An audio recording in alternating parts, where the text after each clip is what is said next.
hojii dhabeen jira. Waggaa tokko muluu mana ijaazaa ta'a.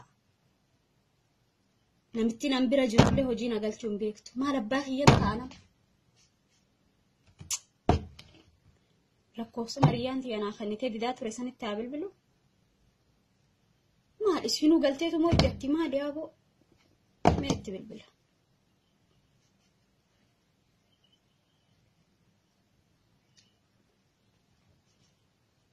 Waamee jira. Hello? Hai sanyoo fi akkam naguma? Nagaa galata Rabbii. Anaa jiraatu baga jiraatte. Fakkaattuun jedhama.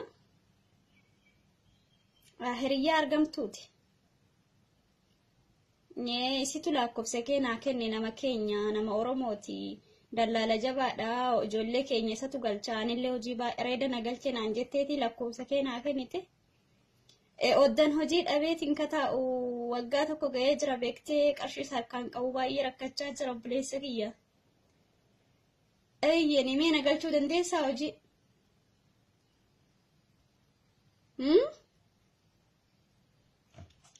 Har'uma galaa?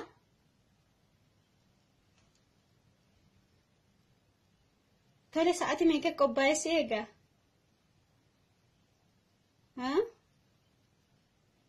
Dura footoo ergii? Baran biyyuma Arabaa keessa jira maa wayii paaspoortii mootii mattaawaqaa wayii naa hojjechiifta footoo kan erguuf.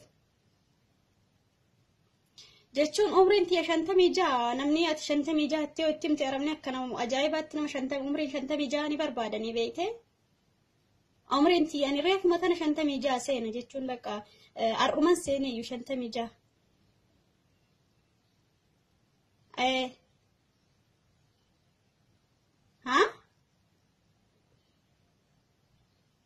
Umrii fi miti. Duuba maaliif hire?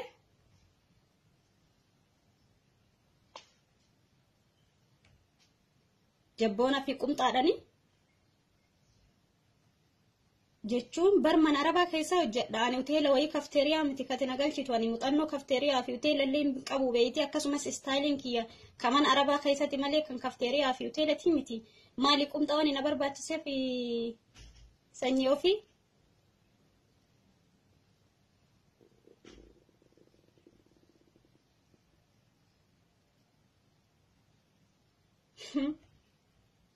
Eshi mee nagaani argamtu gaafadhe si deebisa. Maal jedha kuni baalagee? Kuni samma Oromoodha? Afaan Oromoo dubbatee fi malee? Qumxaadhaan ergi? Intalli kun anuu ishii takkittiin qaba hiriyyaa takkittiin qaba biyya kanaa jedheetiin isii ani ijatti hidhadhutu mallaqaaf jettee lakkoofsa baalagee naa kenniti intalli tunis.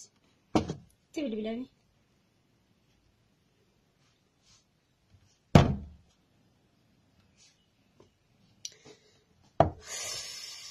Astaghfirullah. Hello argamtu. Akkam nagaa bulte? Nagaa galata Rabbii. Kan jedhu ani lakkoofsa eenyu naa kennite sila? Jechuun lakkoofsa naa kennite lakkoofsa eenyu dallaalichate ati amma hojii hojjechaa jirtaa? Manuma keessa qulqulleeffamuma? Duuba akkanaan jee dhageessisi namichaan?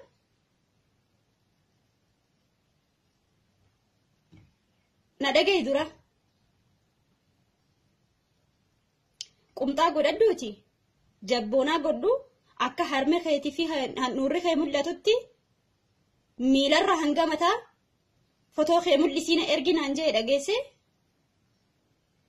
Wayi ana akkasitti ergite ati. Isi maa jiran? Garuu si maa argamtuutiyya? Hiriyyama tiyya tan jaaladhu sanii?